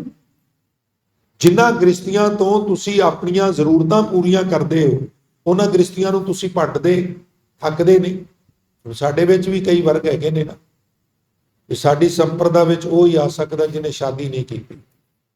ਸ਼ਾਦੀ ਕਰਨਾ ਮਾੜਾ ਕੰਮ, ਇਹਦਾ ਮਤਲਬ ਇਹ ਹੈ ਨਾ, ਸ਼ਾਦੀ ਕਰਨਾ ਮਾੜਾ ਕੰਮ। ਮੈਨੂੰ ਖਿਮਾ ਕਰਨਾ, ਹੈਗੇ ਨੇ ਸਾਡੇ ਵਿੱਚ। ਮੇਰਾ ਸੁਭਾਅ ਕਿਸੇ ਸੰਪਰਦਾ, ਕਿਸੇ ਦੀ ਵਿਅਕਤੀਗਤ ਆਲੋਚਨਾ ਕਰਨਾ ਬਿਲਕੁਲ ਨਹੀਂ। ਤੁਸੀਂ ਇੰਨੇ ਚਿਰ ਤੋਂ ਸੁਣਦੇ ਹੋ, ਤੁਸੀਂ ਅਨੁਮਾਨ ਲਗਾ ਹੀ ਲਿਆ ਹੋਵੇਗਾ। ਪਰ ਜੇ ਗੁਰੂ ਨਾਨਕ ਗ੍ਰਸਤੀ ਹੋ ਸਕਦਾ, ਗੁਰੂ ਹਰਕ੍ਰਿਸ਼ਨ ਸਾਹਿਬ ਨੂੰ ਛੱਡ ਕੇ ਸਾਰੇ ਗੁਰੂ ਗ੍ਰਸਤੀ ਹੋਏ ਨਾ। ਉਹਨਾਂ ਦੀ ਆਰਮਲਾ ਛੋਟੀ ਸੀ, ਅਜੇ ਵਿਆਹ ਦੀ ਉਮਰ ਨਹੀਂ ਸੀ, ਇਸ ਕਰਕੇ ਨਹੀਂ। ਅਦਰਵਾਈਜ਼ ਬਾਕੀ ਸਾਰੇ ਗੁਰੂ ਸਾਹਿਬ ਗ੍ਰਸਤੀ ਸਨ। ਇਹ ਤੇ ਤੁਹਾਨੂੰ ਸਾਰਿਆਂ ਨੂੰ ਪਤਾ ਹੈ ਨਾ ਪਿਆਰਿਓ। ਜੇ ਗ੍ਰਸਤ ਏਡੀ ਮਾੜੀ ਏ ਤੇ ਫਿਰ ਗੁਰੂਆਂ ਨੇ ਗ੍ਰਸਤ ਕਿਉਂ ਧਾਰਨ ਕੀਤੀ? ਜੇ ਗ੍ਰਸਤ ਏਡੀ ਮਾੜੀ ਏ ਤੇ ਕਿਉਂ ਕਿਹਾ ਵੀ ਗਿਆਨਨ ਮੈਂ ਗਿਆਨ ਔਰ ਧਿਆਨਨ ਮੈਂ ਧਿਆਨ, ਗੁਰ ਸਗਲ ਧਰਮ ਮੈਂ ਗ੍ਰਸਤ ਪ੍ਰਧਾਨ ਹੈ। ਔਰ ਮੁੱਖ ਦੀ ਗੱਲ ਮੈਂ ਕਰਾਂ, ਜੇ ਗ੍ਰਸਤ ਨਾ ਹੁੰਦੀ ਤੇ ਪਿਆਰਿਓ ਆ ਗੋਡਿਆਂ ਗੋਡਿਆਂ ਤੱਕ ਕਸ਼ਹਿਰੇ ਪਾ ਕੇ, ਲੰਮੇ ਲੰਮੇ ਚੋਲੇ ਪਾ ਕੇ ਤੁਸੀਂ ਵੀ ਡੇਰੇ 'ਚ ਨਹੀਂ ਸੀ ਬੈਠੇ ਹੋਣਾ। ਕਿਸੇ ਨੇ ਵਿਆਹ ਕੀਤਾ, ਪਤਨੀ ਘਰ ਲਿਆਂਦੀ, ਗ੍ਰਸਤ ਕੀਤੀ ਤੇ ਤੁਸੀਂ ਪੈਦਾ ਹੋਏ। ਤੁਸੀਂ ਵੀ ਗ੍ਰਸਤ ਵਿੱਚੋਂ ਹੀ ਪੈਦਾ ਹੋਏ। ਤੁਸੀਂ ਗ੍ਰਸਤ ਤੋਂ ਬਿਨਾਂ ਨਹੀਂ ਸੰਸਾਰ ਤੇ ਆਏ। ਜਿੰਨੇ ਫਿਰਕੇ ਨੇ ਗ੍ਰਸਤ ਵਿੱਚੋਂ ਨਿਕਲਦੇ। ਕੋਈ ਮਜ਼ਹਬ, ਕੋਈ ਧਰਮ ਦੱਸੋ ਗ੍ਰਸਤ ਵਿੱਚੋਂ, ਉਹ ਗ੍ਰਸਤ ਵਿੱਚੋਂ ਹੀ ਸਾਰੇ ਨਿਕਲ ਕੇ ਆਉਂਦੇ ਨਾ। ਗ੍ਰਸਤੀਆਂ ਦੇ ਘਰਾਂ ਵਿੱਚੋਂ ਹੀ ਕੋਈ ਜੋਗੀ ਬਣਦਾ, ਕੋਈ ਸੰਨਿਆਸੀ ਬਣਦਾ, ਕੋਈ ਸਿੱਖ ਬਣਦਾ, ਕੋਈ ਹਿੰਦੂ, ਮੁਸਲਮਾਨ, ਈਸਾਈ ਬਣਦਾ। ਆਖਰ ਤੇ ਪਹਿਲਾਂ ਅਸੀਂ ਗ੍ਰਸਤੀ ਆ, ਬਾਅਦ ਵਿੱਚ ਅਸੀਂ ਕੁਝ ਹੋਰ ਆ। ਤੋ ਗ੍ਰਸਤ ਮਾੜੀ ਕਿਵੇਂ ਹੋ ਸਕਦੀ ਹੈ? ਫਿਰ ਅਤੀਤ ਬਣ ਕੇ ਜਿਨ੍ਹਾਂ ਗ੍ਰਸਤੀਆਂ ਨੂੰ ਅਸੀਂ ਭੰਡਦੇ, ਥੱਕਦੇ ਨਹੀਂ, ਉਹਨਾਂ ਹੀ ਗ੍ਰਸਤੀਆਂ ਦੇ ਘਰੋਂ ਮੰਗਣ ਜਾਂਦੇ ਆ। ਫਿਰ ਉਸ ਵੇਲੇ ਸ਼ਰਮ ਨਹੀਂ ਆਉਂਦੀ? ਹੋਏ ਅਤੀਤ ਗ੍ਰਸਤ ਤਜ, ਫਿਰ ਉਹਨੂੰ ਕੇ ਘਰ ਮੰਗਣ ਜਾਈ। ਫਿਰ ਅਖੀਰ 'ਚ ਕੀ ਕਹਿੰਦੇ ਨੇ? ਬਿਨ ਦਿੱਤੇ ਕਿਛ ਹੱਥ ਨਾ ਆਈ।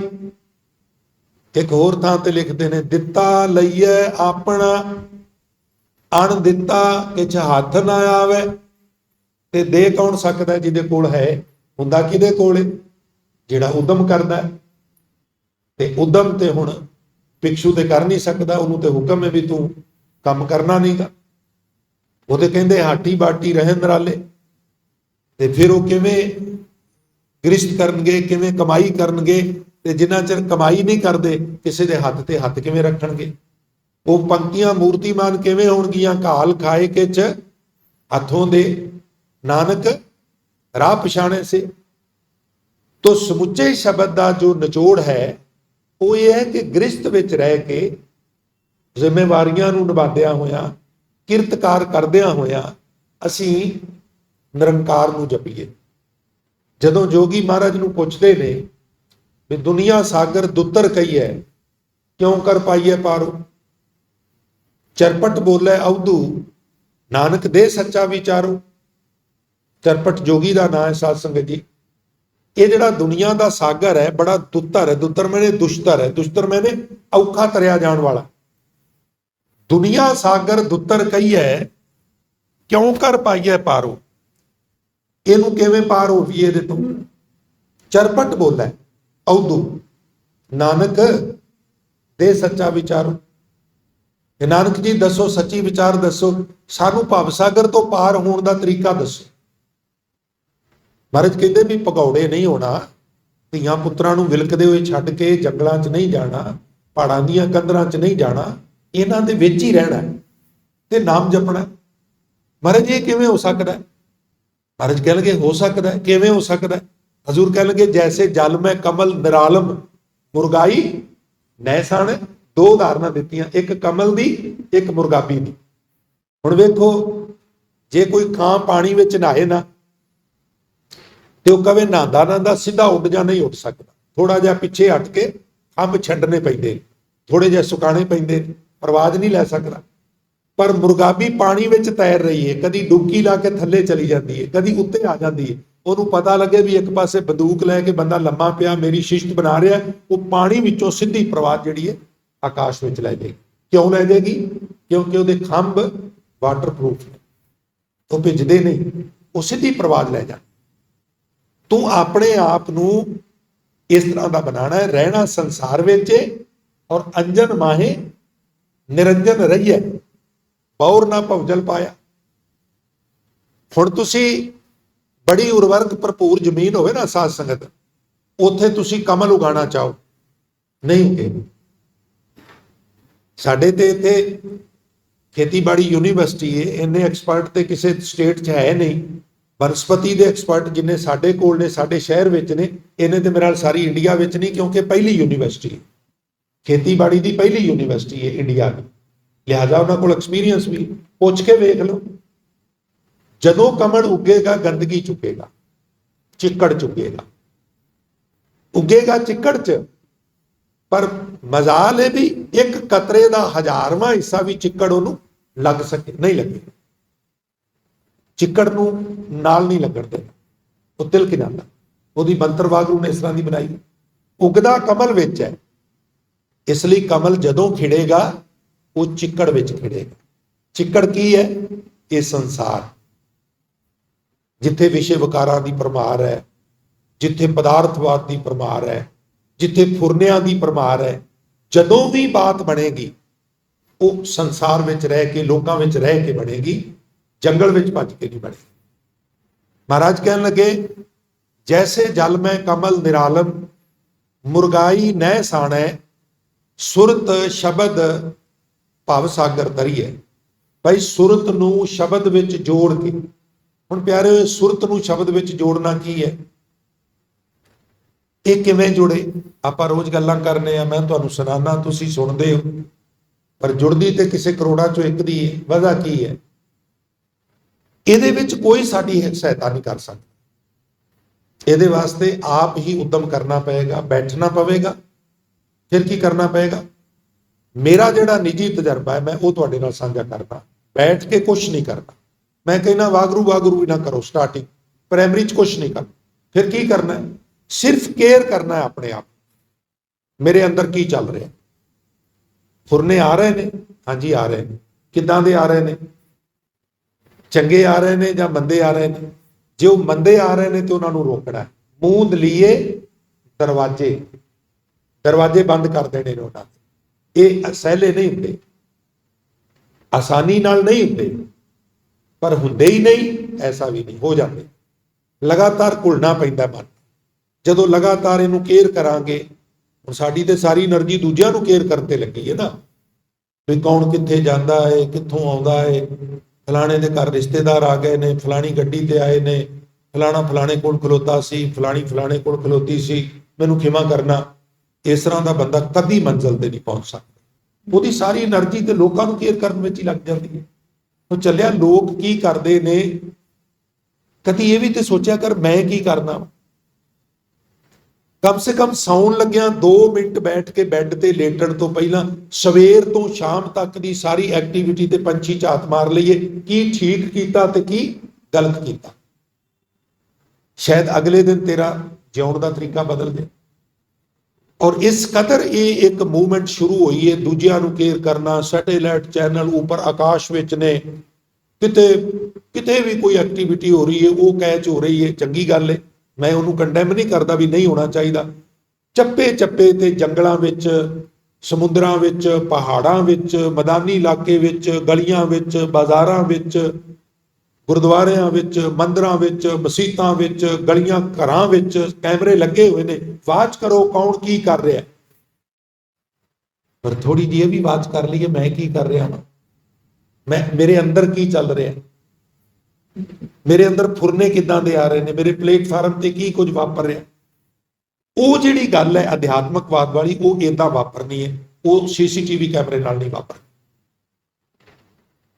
ਅਸੀਂ ਨਿਰਵਿਚਾਰ ਹੋ ਕੇ ਤੇ ਫਿਰ ਮੁਰਗਾਈ ਨਹਿ ਛਾਣੇ ਵਾਲੀ ਬਿਰਤੀ ਬਣਾ ਕੇ ਔਰ ਅੰਦਰੋਂ ਆਪਣੇ ਆਪੇ ਨੂੰ ਟਿਕਾ ਲਈਏ। ਜਿਸ ਤਰ੍ਹਾਂ ਅੱਜ ਭਗਤ ਕਬੀਰ ਸਾਹਿਬ ਇਸ ਸ਼ਬਦ 'ਚ ਕੁਝ ਇਸੇ ਪ੍ਰਕਾਰ ਦੀ ਜਾਚ ਦੱਸਦੇ ਨੇ, ਕਹਿੰਦੇ ਨੇ ਸੁਰਤ ਟਿਕਾਣੀ ਹੈ। ਸੁਰਤ ਜਿਹਨੂੰ ਧਿਆਨ ਵੀ ਕਹਿੰਦੇ ਆ, ਧਿਆਨ ਨੂੰ ਇੱਧਰ ਉੱਧਰ ਨਹੀਂ ਭਟਕਣ ਦੇਣਾ, ਸੁਰਤ ਨੂੰ ਇੱਧਰ ਉੱਧਰ ਨਹੀਂ ਭੱਜਣ ਦੇਣਾ, ਸੁਰਤ ਦੇ ਉੱਤੇ ਪ੍ਰੈਸ਼ਰ ਪਾਣਾ, ਸੁਰਤ ਦੇ ਉੱਤੇ ਜ਼ੋਰ ਦੇਣਾ।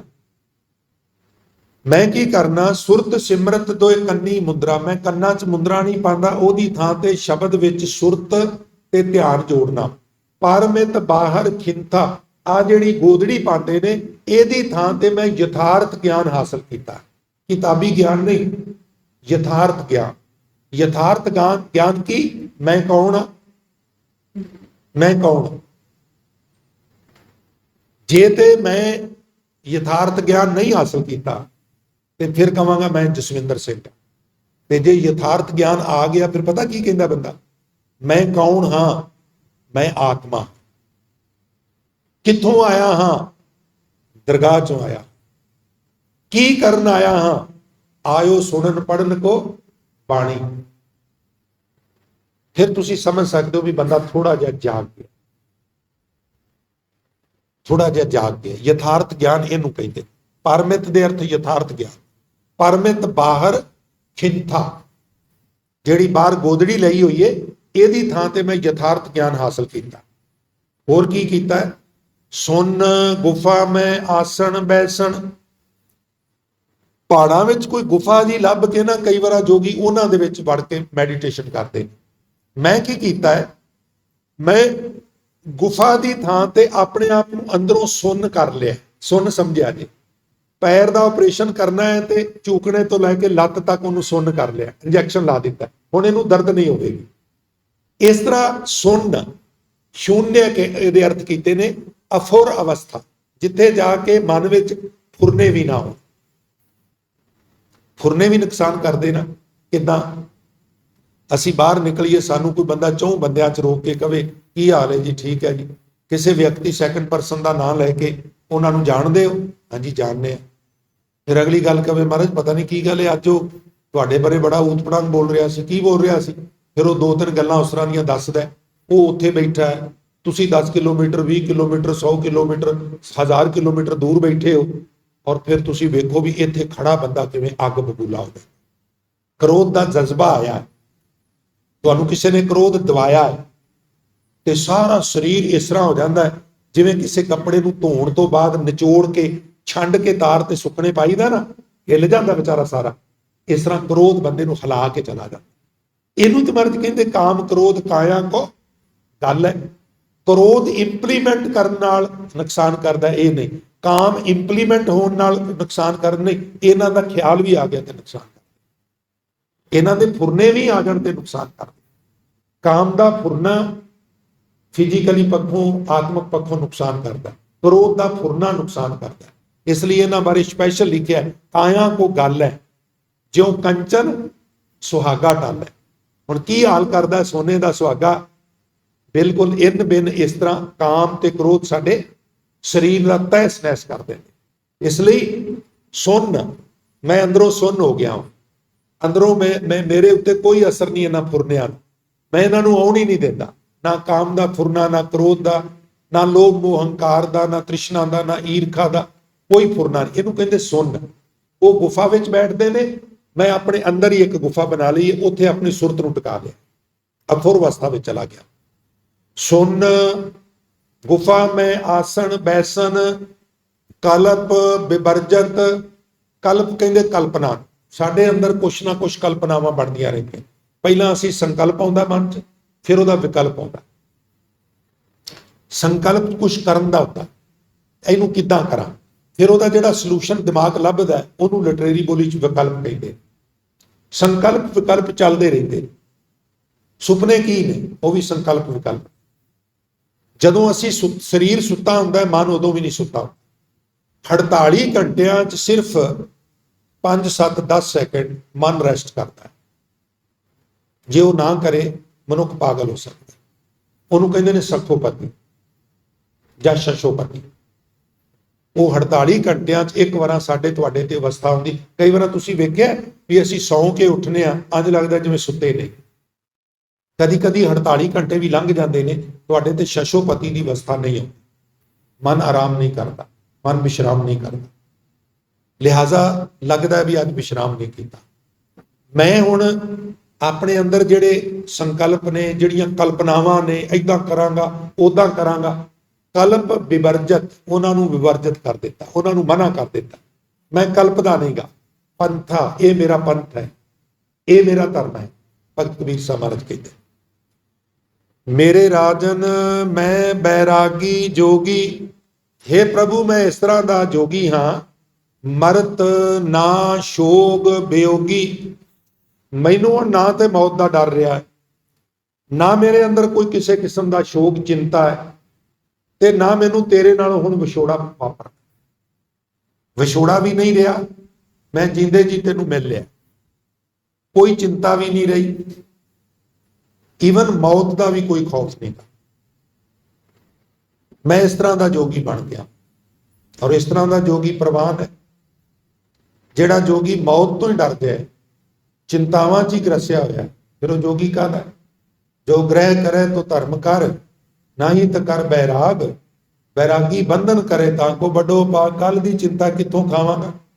ਗ੍ਰਸਤੀ ਦੇ ਖੀਸੇ 'ਚ ਹੱਥ ਪਾਓ, ਕੁਝ ਵੀ ਨਾ ਨਿਕਲੇ, ਖੀਸੇ ਖਾਲੀ ਹੋਣ। ਗ੍ਰਸਤੀ ਕਾਹਦਾ? ਬੜਾ ਨਿਕੰਮਾ ਗ੍ਰਸਤੀ ਇਸ ਤਰ੍ਹਾਂ ਦਾ, ਉਹਦੇ ਖੀਸਿਆਂ 'ਚੋਂ ਕੁਝ ਨਿਕਲਣਾ ਚਾਹੀਦਾ। ਪਰ ਜੋਗੀ ਦਾ ਖੀਸਾ ਖੋਲੋ ਦੇ ਵਿੱਚੋਂ ਕੁਝ ਨਿਕਲ ਆਵੇ, ਫਿਰ ਤੂੰ ਜੋਗੀ ਕਾਹਦਾ? ਤੈਨੂੰ ਭਰੋਸਾ ਹੀ ਨਹੀਂ ਕੱਲ ਨੂੰ ਮਿਲ ਜਾਏਗਾ। ਜੋਗੀ ਦੇ ਖੀਸੇ 'ਚੋਂ ਕੁਝ ਨਿਕਲਣਾ ਨਹੀਂ ਚਾਹੀਦਾ, ਔਰ ਗ੍ਰਸਤੀ ਦਾ ਖੀਸਾ ਕਦੀ ਖਾਲੀ ਹੋਣਾ ਨਹੀਂ ਚਾਹੀਦਾ। ਉਹ ਤਾਂ ਹੀ ਹੋਵੇਗਾ ਜੇ ਕਿਰਤ ਕਰੇਗਾ। ਔਰ ਕਿਰਤ ਕਰਨ ਲੱਗਿਆ ਅਸੀਂ ਕਹਿੰਦੇ ਹਾਂ ਕੀ ਕਰੀਏ ਜੀ, ਕੋਲ ਹੀ ਕੁਛ ਨਹੀਂ। ਸਾਖੀ ਬੜਾ ਸਵਾਦ ਲੈ ਲੈ ਕੇ ਸੁਣਦਾ ਸੁਣਾਉਂਦਾ, ਗੁਰੂ ਸਾਹਿਬ ਨੇ ਘੁੰਗਣੀਆਂ ਵੇਚੀਆਂ, ਸਿੱਖਿਆ ਨਹੀਂ ਲੈਂਦਾ ਬਈ ਜੇ ਲੱਖਾਂ ਰੁਪਈਆ ਕੋਲ ਨਹੀਂ ਤੇ ਗੁਰੂ ਨੇ ਘੁੰਗਣੀਆਂ ਤੋਂ ਕਾਰੋਬਾਰ ਸ਼ੁਰੂ ਕੀਤਾ ਸੀ, ਮੈਂ ਵੀ ਛੋਟੀ ਪੱਧਰ ਤੋਂ ਸ਼ੁਰੂ ਕਰਨਾ।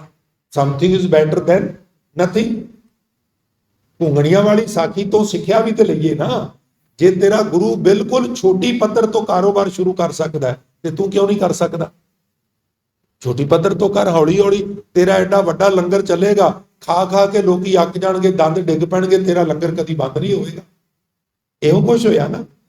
ਖੈਰ, ਮਿਰਤ ਨਾ ਸ਼ੋਕ ਬਿਯੋਗੀ, ਖੰਡ ਬ੍ਰਹਮੰਡ ਮੈਂ ਸਿੰਘੀ। ਇੱਕ ਸਿੰਘੀ ਹੁੰਦੀ ਜੋਗੀਆਂ ਕੋਲ, ਉਹ ਵਿਆਪਕ ਹੈ।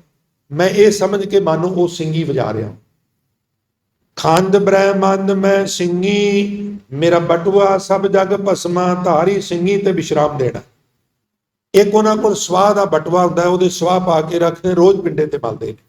ਇਹਦੇ ਨਾਲ ਸਕਿਨ ਖਰਾਬ ਹੋ ਜਾਂਦੀ, ਨਹੀਂ ਮਲਣੀ ਚਾਹੀਦੀ। ਔਰ ਉਹ ਜਿਹੜਾ ਸਵਾਹ ਵਾਲਾ ਬਟਵਾ ਹੈ ਨਾ, ਉਹ ਇਹ ਹੈ ਵੀ ਮੈਂ ਸਾਰੇ ਜਗਤ ਨੂੰ ਨਾਸ਼ਵੰਤ ਸਮਝਣਾ, ਇਹ ਮੇਰੀ ਸਵਾਹ ਹੈ। ਤਾੜੀ ਲਾਗੀ ਤ੍ਰਿਪਲ ਪਲਟੀ ਹੈ। ਔਰ ਜਿਹੜੀ ਤੁਸੀਂ ਨਸ਼ਾ ਕਰਕੇ ਸੁਰਤ ਜੋੜਦੇ ਹੋ, ਉਹਦੀ ਥਾਂ ਤੇ ਮੈਂ ਤ੍ਰੈਗੁਣੀ ਮਾਇਆ ਨੂੰ ਪਲਟ ਦਿੱਤਾ ਹੈ।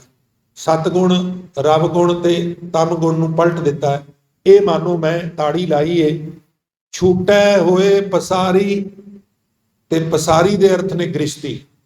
ਮੈਂ ਗ੍ਰਸਤੀ ਹਾਂ, ਮੇਰੀ ਪਤਨੀ ਵੀ ਹੈ, ਕਮਾਲਾ ਕਮਾਲੀ ਮੇਰੇ ਪੁੱਤਰ ਤੇ ਧੀ ਵੀ ਨੇ। ਪਸਾਰੀ ਦੇ ਅਰਥ ਗ੍ਰਸਤੀ ਨੇ। ਇੰਜ ਮੈਂ ਗ੍ਰਸਤੀ ਬਣਿਆ। ਮਨ ਪਵਨ ਦੋਏ ਤੂੰਬਾ ਕਰੀਏ, ਪੱਕੇ ਹੋਏ ਕੱਦੂ ਨੂੰ ਲੈ ਕੇ ਵਿੱਚੋਂ ਖਾਲੀ ਕਰਕੇ ਨਾ ਉਹਦਾ ਇੱਕ ਸਾਜ਼ ਬਣਾਉਂਦੇ, ਔਰ ਇੱਕ ਵਿੱਚ ਡੰਡੀ ਜੀ ਹੁੰਦੀ, ਉੱਤੋਂ ਤਾਰਾਂ ਵੱਜੀਆਂ ਹੁੰਦੀਆਂ ਨੇ। ਤਾਂ ਉਹ ਮੈਂ ਆਪਣੇ ਮਨ ਨੂੰ ਤੇ ਆਪਣੇ ਸਵਾਸਾਂ ਨੂੰ, ਸੁਰਤ ਨੂੰ, ਉਹ ਤੂੰਬਾ ਬਣਾਇਆ। ਤੂੰਬਾ ਇੱਕ ਸਾਜ਼ ਹੈ। ਜੁਗ ਜੁਗ ਸਾਰਦ ਸਾਜੀ, ਫਿਰ ਉਹਦੇ 'ਚ ਇੱਕ ਡੰਡੀ ਹੁੰਦੀ ਹੈ। ਉਹ ਡੰਡੀ ਮੈਂ ਕਿਹਨੂੰ ਬਣਾਇਆ? ਸਾਰਦ ਕਿਹਨੂੰ ਬਣਾਇਆ? ਜਿਹੜਾ ਜੁਗਾਂ ਜੁਗਾਂਤਾਂ ਤੱਕ ਕਾਇਮ ਰਹਿਣ ਵਾਲਾ ਪਰਮਾਤਮਾ, ਉਹਨੂੰ ਮੈਂ ਡੰਡੀ ਬਣਾ ਲਿਆ। ਸ਼ਬਦ ਥੋੜਾ ਮਹਿੰਗਾ ਹੈ। ਫਿਰ ਪਈ ਤੰਤੀ ਟੂਟਸ ਨਾਹੀ, ਅਨਹਦ ਕਿੰਗਰੀ ਬਾਜੀ। ਹੁਣ ਜਿਹੜਾ ਇਹ ਮੈਂ ਦੇਵੀ ਗੁਣਾਂ ਦਾ ਸਾਜ਼ ਬਣਾਇਆ ਹੈ, ਇਹਦੀ ਤੰਤੀ ਸਥਿਰ ਹੋ ਗਈ ਹੈ।